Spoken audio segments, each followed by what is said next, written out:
The Fraser River is the largest river meeting the west coast of Canada. The Fraser Delta is of incredible ecological importance.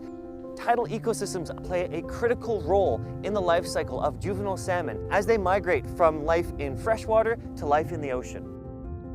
The Fraser Delta is also the last stop along the Pacific flyby migratory bird route up to the Arctic. As such, it is the single most important site in Canada for overwintering waterfowl, shorebirds, and raptors. Tidal marshes are also among the most productive ecosystems around, and they're incredibly effective at sequestering carbon. Tidal marshes of the Fraser Delta are also of incredible importance for First Nations, who have been present in the Fraser Delta for literally its entire 10,000-year lifespan. The Fraser River Estuary is in dire need of our help because it has been extensively modified by human actions, human interventions for almost 200 years. We've constructed an extensive network of dikes throughout the estuary to protect our communities from flooding, but then that disconnects the river from its floodplain. We also conduct ongoing dredging where we remove sediment from the river and dispose it at sea, thus making less sediment available for ecosystems. And also we have a collection of river training structures that divert the course of the river to make it more favorable for navigation, but that also limits the access of fish to different foreshore ecosystems. Working with research scientists, Ducks Limited Canada released a report a few years ago trying to better understand what are the factors that contribute to the resilience of created tidal marshes throughout the Fraser Estuary. Using that report as a springboard for future projects, instead of dictating to the estuary where habitat should be, instead we're trying to flip the script, and instead we're trying to learn from the river to understand where is the river naturally building up sediment, and how can we potentially accelerate those natural riverine processes to establish tidal marsh, to create tidal marsh. Marsh creation, although it's been happening in this estuary for quite a long time, still has a lot of uncertainty attached to it. We want to try new methods, but we also understand that some of them might not work. And so what we're doing this year is we're doing what we're calling pre-pilot, where we're trying out these really small-scale experiments. And if we deem that they are viable approaches going forward, we can then upscale them and try them out on a bigger project down the road. This is our first steps of testing new ideas for how we could build marshes here in the Fraser. And so our hope is that by planting mature plants here, they will foster accretion and start to build up this site while staying alive, and hopefully that could create a marsh over time.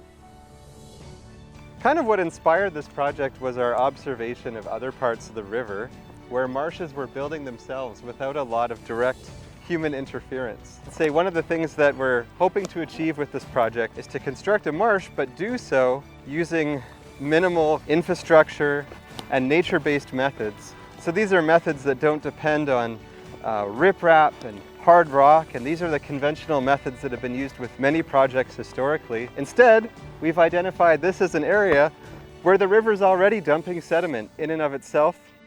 And what we're trying to do with this project is accelerate those processes and help kickstart the formation of a marsh. In October 2024, we installed these exclosures. The purpose was to determine whether exclosures like these were necessary for plantings, any future plantings at this site. We've been tracking their survival, and not a lot of them survive. And we think there's a variety of reasons for that. One of them is certainly some form of herbivory or grazing, because we noticed that plots that were protected had far more plugs left over than those that were unprotected. Geese are a major consideration with a project like this because they tend to graze and uproot whatever you're going to try to plant. And so this particular plant, which is a burr reed, has been uprooted. It's also been clipped, the leaves have been eaten, and this poor thing I found just laying on the mudflat. Here we are at Tilbury Island in Delta, British Columbia. We're outside the dike in the tidal marsh. This is the process-based marsh establishment pilot project. Here we are working with nature to try to accelerate tidal marsh establishment.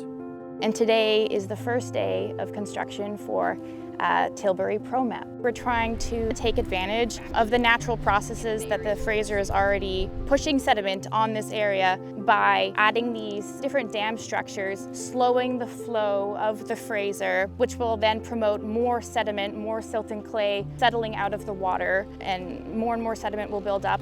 And then at the same time, alongside these dam structures being created, we are also constructing 10 goose exclosures and understanding how these plants are impacted by geese in the area. What excites me about this design is that we're coming at this from the perspective of people that are really interested in marsh and riverine processes. We're really interested in sediment accretion and the role of that in creating more resilient marshes to future conditions. And we really believe that coupled with the establishment of vegetation, could really create a robust and dynamic site that is capable of surviving the challenges that inhibit the success of so many other marsh creation efforts in the estuary.